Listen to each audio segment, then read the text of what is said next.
Lácer traz uma entrevista sobre o atendimento aos pacientes portadores das fissuras lábio-palatinas com a professora Michele Protizenko. A professora Michele é especialista em ortopedia funcional dos maxilares, mestranda em Medicina 2 pela Fiocruz e professora do Departamento de Patologia da Universidade Federal do Rio de Janeiro. Professora Michele, muito obrigado pela sua presença aqui no canal Lácer. Eu que te agradeço, Maurício. É uma oportunidade maravilhosa, uma oportunidade única. O canal Lácer oferecer um espaço para que nós possamos discutir as fissuras labiopalatinas. Um assunto muito estudado e pouco explorado pela odontologia. Professora Michele, qual é a etiologia dessas fissuras labiopalatinas? Bom, Maurício, a etiologia das fissuras é multifatorial. Existem fatores intrínsecos e fatores extrínsecos que influenciam, mas o paciente precisa ter um traço genético.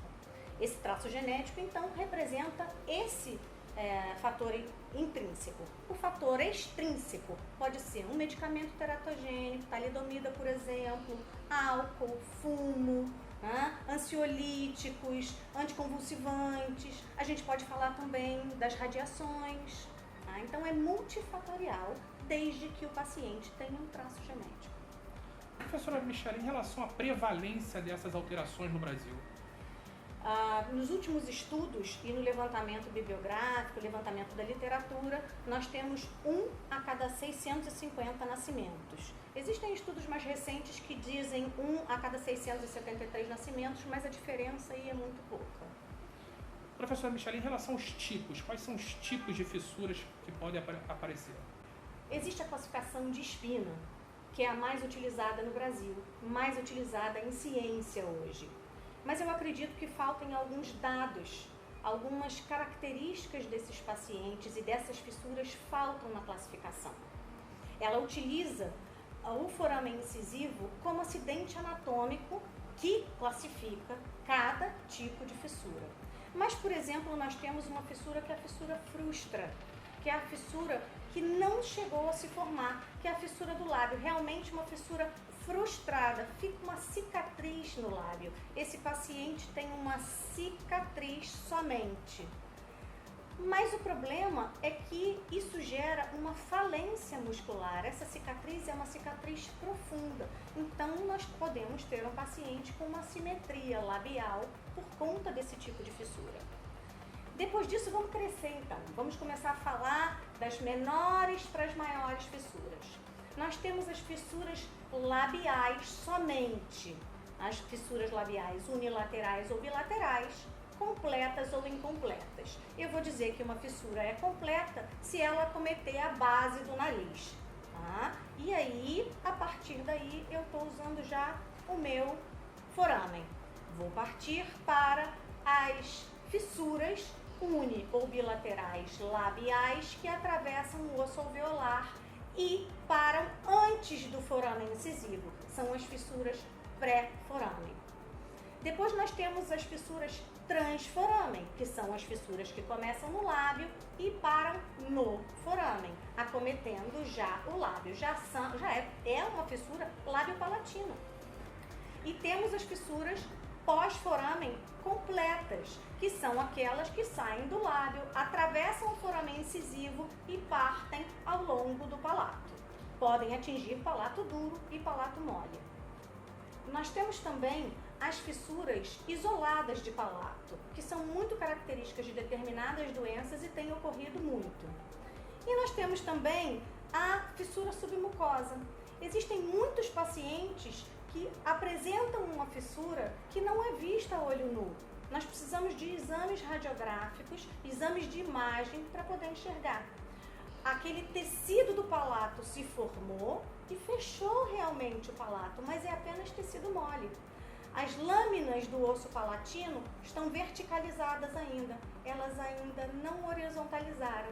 Então a gente tem um palato que a gente palpa e sente mole na área que deveria ser dura, rígida. Como se faz o diagnóstico dessas fissuras? O diagnóstico hoje das fissuras está muito facilitado. Com a evolução da imaginologia, nós conseguimos na 12ª semana, a partir da 12ª semana de vida intrauterina, fazer esse diagnóstico a partir dos exames morfológicos. Caso isso não ocorra, quando o bebê nasce, ainda na sala de parto, o neonatologista, ao aspirar as vias aéreas, ao fazer o exame, realizar o exame físico desse paciente, palpa o palato, observa e verifica se existe alguma fissura palatina. A fissura labial já é mais evidente, né, assim que o bebê nasce. E também nas ultrassonografias. Às vezes ultrassonografias simples, comuns, conseguem nos mostrar. Professora Michele, quais os profissionais da área de saúde devem estar envolvidos no atendimento a esse tipo de paciente? Bom, primeiro, e eu tenho que puxar a brasa para minha sardinha, e muito importante, é o cirurgião dentista, de preferência especialista em ortopedia funcional dos maxilares. Pode ser um odontopediatra ou um ortodontista que também tenham intimidade com a técnica e intimidade com o ambiente hospitalar, uma vez que esse bebê vai sair da sala de parto e vai direto para uma UTI neonatal. Então, a abordagem do cirurgião dentista, a abordagem do fonoaudiólogo. A partir desse momento, o cirurgião dentista, a família, casaram também com um fonoaudiólogo. Um cirurgião plástico que vai ter que observar o tamanho dessa fissura, a amplitude dessa fissura, a quantidade de tecido que ele tem, para prever uma futura cirurgia. E também um geneticista. É muito importante que a gente tenha uma avaliação genética desse paciente. Muitos pacientes têm associação da fissura com outras doenças ou com síndromes. Então é importante que nós peçamos, a gente tem que pedir no prontuário do paciente que um geneticista venha, que solicite um cariótipo, que examine esse paciente, porque muitas vezes as fissuras labiopalatinas cursam com outras patologias cardíacas, renais, né? Então é importante que a gente faça um diagnóstico completo desse paciente. Professora Michele, em relação ao atendimento odontológico a esse tipo de paciente? Então, o dentista, o cirurgião dentista precisa abordar esse paciente precocemente. Então, muitas vezes os pais já nos avisaram e nós já estamos no hospital aguardando o bebê sair da sala de parto. Então, nós precisamos moldar esse bebê, avaliar o tipo de fissura e que tipo de aparelho a gente consegue fazer para que esse paciente consiga mamar. A gente precisa avaliar o tipo de material de moldagem que a gente vai utilizar. O material de moldagem, nesse caso, deve ser silicone. Tem que ser um material que não rompe. Não posso ter rompimento. Eu vou entrar pela fissura e vou sair lá na cavidade nasal, vou invadir a cavidade nasal com o meu material. Então, eu preciso realmente de um material que seja mais rígido. Não pode ser, por exemplo, um alginato. Mas eu uso um alginato que é muito mais rígido. Nem pensar. A gente precisa realmente usar silicone. A gente precisa ter o auxílio de um bico de oxigênio, porque essa criança pode dessaturar. A saturação de oxigênio dela tem que ser perfeita durante a moldagem, né? E aí nós vamos proceder à confecção de uma placa obturadora, que gostam de falar, mas na realidade é um aparelho ortopédico funcional dos maxilares. Essa placa, além de isolar o palato e permitir que o bebê mame, ou seja, vai obliterar aquela fissura que o bebê tem, e o leite não vai refluir para as cavidades nasais, nem para as cavidades otológicas, e vai impedir também que esse bebê aspire esse leite.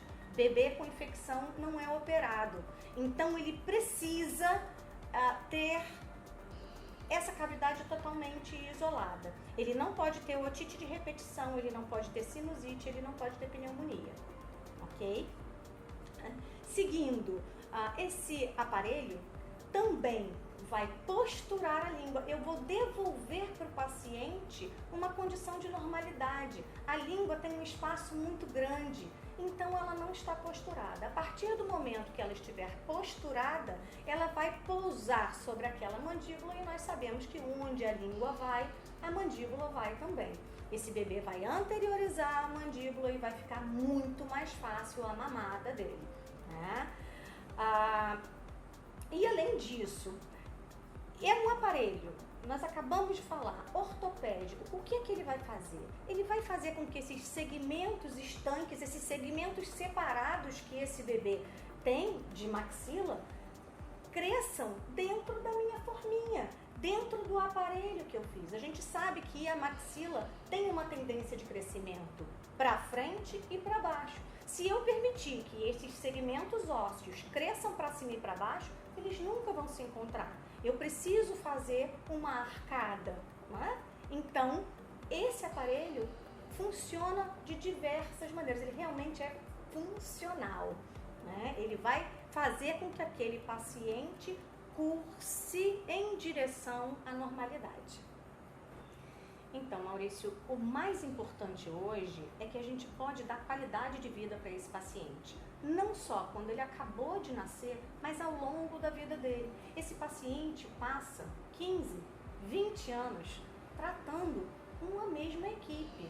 Ele precisa passar por ortodontia, a gente precisa ver esse paciente terminar o crescimento, refino de cirurgia plástica de nariz só quando acabar o crescimento. Então ele faz as cirurgias primárias e lá na frente ele começa a fazer algumas outras cirurgias ou alguns outros procedimentos que o ajudem.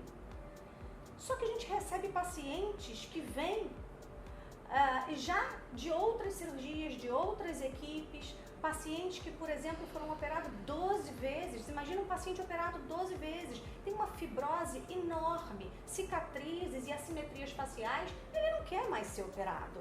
Esse paciente não quer mais ser operado. E hoje a odontologia conta com a harmonização orofacial, quando você pode suavizar as cicatrizes, você pode diminuir aquela fibrose, você pode dar uma simetria labial para o paciente, você pode atuar com toxina botulínica se ele tiver uma fissura rara de face maior associada, não é? Então a odontologia está muito evoluída. As próteses estão muito evoluídas, tem próteses de zircônia, próteses de tudo, a gente consegue ver realmente uma evolução em que a gente consegue deixar o nosso paciente bem, a gente consegue fazer, inclusive os pais, quando veem os casos completos, saberem, puxa, meu filho está começando com esse aparelhinho, é só um aparelhinho tão pequenininho, lá na UTI neonatal, e ele vai seguir a vida e vai conseguir uma reconstrução, ele vai conseguir chegar bem lá no futuro. É a maior dúvida que esses pais têm e a gente tira essa dúvida, a gente mostra que a gente pode. Professora Michele, quais as síndromes estão relacionadas com essas fissuras? Então, nós temos a síndrome de Van der Wood, a síndrome de Apert, que cursa com fissura somente palatina. Nós temos a trissomia do 13, síndrome de Patau, a sequência de Pierre-Robin, né? São muitas associadas. Por isso eu repito para você, a gente precisa de um geneticista. Agora a professora Michele Protizenko vai apresentar um caso clínico com um follow-up de 20 anos. Então, pessoal, eu vou apresentar para vocês um follow-up de 20 anos de uma reabilitação estética, uma reabilitação ao longo da vida dessa paciente. A paciente iniciou o tratamento com a gente, no nosso serviço. É óbvio que nós tivemos auxílio de vários outros profissionais, nós tivemos auxílio de protesistas, nós tivemos auxílio de cirurgião plástico. Todo esse processo foi acompanhado pela equipe multiprofissional, ok? Então, vamos falar sobre as fissuras. É uma paciente com uma fissura bilateral, que foi atendida já na maternidade. Então nesse slide a gente consegue ver que a fissura dela era uma fissura bilateral e que ela cursava até o forame incisivo. Então ela é uma fissura bilateral transforamen, ok? Nós conseguimos ver que ela possuía 3 arcos estanques, 3 segmentos maxilares, que nós precisávamos fazer o nivelamento, fazer com que eles crescessem na mesma direção. Então, ela utilizou um aparelhinho ortopédico que fez com que houvesse o alinhamento desses segmentos. Uma foto da bebê ao nascimento, fotos antigas de 20 anos atrás, quando ainda não havia o hábito de fotografar os pacientes, de registrar como nós fazemos hoje, né? Ela utilizou um modelador nasal para que as narinas ficassem redondinhas, para que elas pudessem ter um formato melhor, para que essa columela fosse alongada só ao nascimento, já nas 72 golden hours que nós falamos. Nessas primeiras 72 horas, o paciente possui ainda o ácido hialurônico da mãe. Então, nós conseguimos modelar esse paciente facilmente. Então, essa paciente passou por uma queiloplastia, que é a cirurgia plástica dos lábios, aos 7 meses, utilizando uma técnica de Millar, e recebeu também uma abordagem do assoalho da narina, fazendo o isolamento da cavidade nasal. Então, nós temos aqui a evolução da paciente dos 2 anos até os 11 anos de idade. Então, essa era a sobremordida apresentada pela paciente aos 6 anos, que utilizava um aparelho de planas, um aparelho funcional dos maxilares. Ela tinha overbite, ou seja, sobremordida exagerada, utilizou inicialmente uma placa encapsulada. O canino esquerdo estava em classe 1, ou seja, eu consegui aos 6 anos uma chave de canino, e os molares em classe 1 também, o que é desejável. Então, as plaquinhas de planas que ela utilizou, placas equilibradoras, até os 12 anos. Essa é a tomografia da paciente, tomografia computadorizada, onde nós podemos observar os gaps ósseos, os 2 gaps grandes na maxila. E nessa mesma tomografia nós conseguimos observar que essa paciente, aos 12 anos, com a ortodontia fixa, já tinha uma postura em classe 1 de ângulo.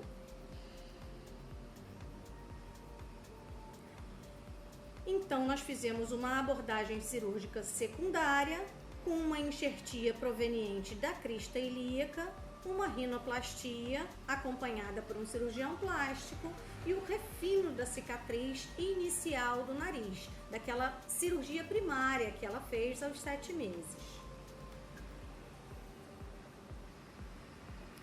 Então, nessa cirurgia, houve um alongamento da columela, né? E esse alongamento foi feito com cartilagem auricular. Então, foi removida uma cartilagem do nariz para que fizesse a sustentação da columela. E esse antes e o depois da paciente, já com a columela mais alongada, a gente consegue observar um pontinho ali ainda, um pontinho que ficou, que uma suturinha que não foi removida, e esse é o final do arco, um arco muito harmônico, que nós conseguimos seguir até os 12 anos de idade. Então, nesse slide, a gente consegue observar o perfil da paciente, que melhorou muito, o ângulo nasolabial melhorou muito, mas com o crescimento nós começamos a observar algumas falhas labiais, né? São sequelas de cirurgias. Olha lá o perfil, novamente o ângulo nasolabial, olha como melhorou a relação maxilomandibular, pelo menos em perfil mole.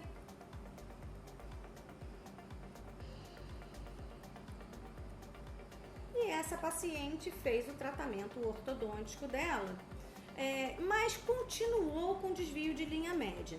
Nós podemos observar que essa paciente, ela tem várias fraturas dentárias, ela praticava onicofagia e isso me trouxe um problema enorme, porque no final do tratamento ortodôntico ela fraturava as incisais dos dentes. Então nós optamos por remover o aparelho. Nessa foto ela já está com um aparelho, somente com o aparelho superior, e a gente consegue ver um gap bem grande entre o canino e o lateral. Eu quero lembrar para vocês o seguinte: esse lateral da paciente não é realmente um 22, ele é um 99. Ela não possui o 22. Esse elemento dentário não tem raiz, ele é um dente anômalo, né? É um dente ectópico.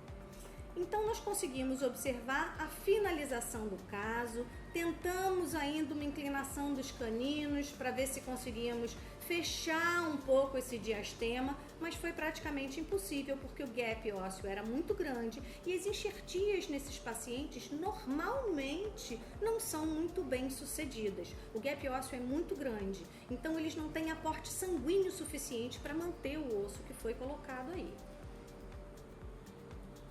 Então nós confeccionamos provisórios, foi um professor da PUC que fez em conjunto conosco, né, professor de prótese da PUC, e nós pensamos na estética rosa e na estética branca dessa paciente. Quando a gente fala em estética branca, a gente fala dos dentes, e estética rosa a gente fala das gengivas. Você imagina que a gengiva tem esses gaps, então nós começamos a tratar a gengiva com ácido hialurônico e no final vocês vão ver que ela tem uma gengiva muito bonita, muito harmônica, onde nós não conseguimos enxergar mais esses gaps. Então, ela passou pela fase da prótese. Nessa fase da prótese eu precisava fazer um condicionamento gengival com esses provisórios. Era um período de convalescência da gengiva e eu não podia permitir que ela tivesse nenhum tipo de infecção. Então nós fizemos higiene oral e a utilização da clorexidina a 0,12%, né? E de gel bioadesivo também, pelo menos uma vez ao dia, né? Para que ela tivesse um condicionamento bom, para que nós não tivéssemos acúmulos nesses provisórios. Nós fizemos a prova e os ajustes das próteses em zircônia. E a nossa paciente ficou com um sorriso lindo, que foi preenchido também com ácido hialurônico. Ela tem um pequeno desvio, ela tem um desvio da columela ainda, mas ela não quer se submeter a nenhuma outra cirurgia, ela não queria. Então, com a harmonização orofacial, a gente conseguiu dar um sorriso de modelo para ela, um lábio bonito, poucas cicatrizes, as cicatrizes do nariz praticamente imperceptíveis. Nós suavizamos essas fibroses, essas cicatrizes fibróticas, e olha lá que lindo, um sorriso muito bonito.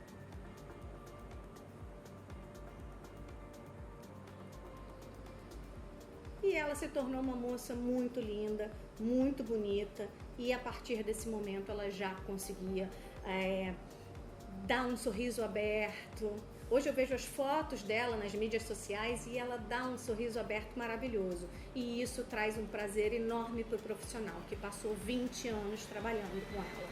20 anos. O que nós sabemos é que os profissionais que conseguem manter os seus pacientes fiéis, os profissionais que fazem o paciente continuar o tratamento seguindo uma linha única, com uma equipe, com um cirurgião plástico, com um ortodontista, um ortopedista, com uma fonoaudióloga, eles conseguem seguir com muito menos sequelas.